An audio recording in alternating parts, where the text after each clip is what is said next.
Today's content, diba? Kapag ka pupunta ng palengke, dapat naka-lipstick, tsaka naka-blush on.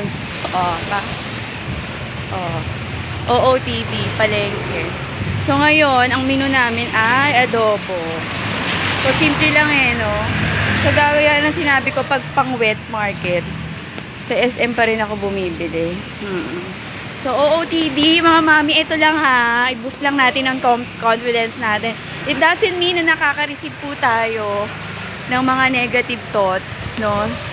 Negative thoughts sa mga kapiligiran natin ay paniniwalaan na natin. Minsan talagang may mga taong pinanganak na puro negatibo.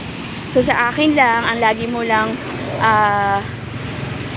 kakatigan, papanigan, ay yung mga taong nakakapag dulot sa'yo ng masaya, positibo. So, gaya na sinabi ko, mami, mga ate ko na nasa sitwasyon na may pamilya na, ako kasi wala. So, nagtatanong, no, wala. Eh, hindi ako lucky sa love life ko.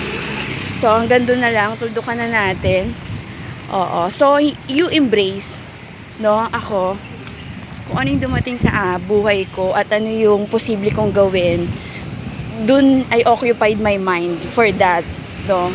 So, yung mga nakaka-receive po na hindi na nila itutuloy kasi ganito, ganyan, nakakaranas sila ng mga discrimination, no. So, gaya na sinabi ko, punta lang sa palengke, I have my own OOTD. No, Kasi iba ang self-confidence mo kapag nag-aabala ka sa sarili mo. Lagi nyo pong tatandaan yan. So, diba? Kahit bumabagyo, nakaka-OOTD ang inyong lola. Sa vlogging kasi, talak-talak, ikaw lahat, script mo. So, ako, what goes on my mind, no, literature, anything, arts, no, socio-economic, politics, ay ang inyong Madam UK. So, thanks for Desha. And blah, blah, blah. I guess, ano na ang SM, bukas na siya.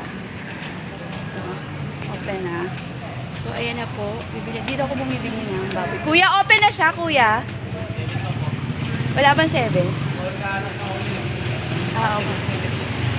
Hindi pa daw. So, habang hindi pa, let's wait. So, gaya ng sinabi ko, OOTD, let's think positive. Ayaan natin mag-inspirasyon po tayo sa mga katulad po nating babae na dumaranas ng diskriminasyon. Tuldukan po natin yan, hindi po yan nakakatulong. No? Kung masaya po kayo at you discriminate sa pagiging laetera, pentasera nyo, ay meron po yung hangganan.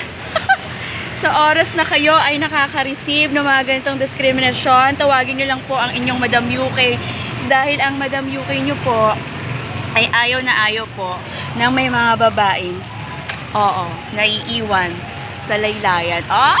Bye-bye! Today's content na to, te!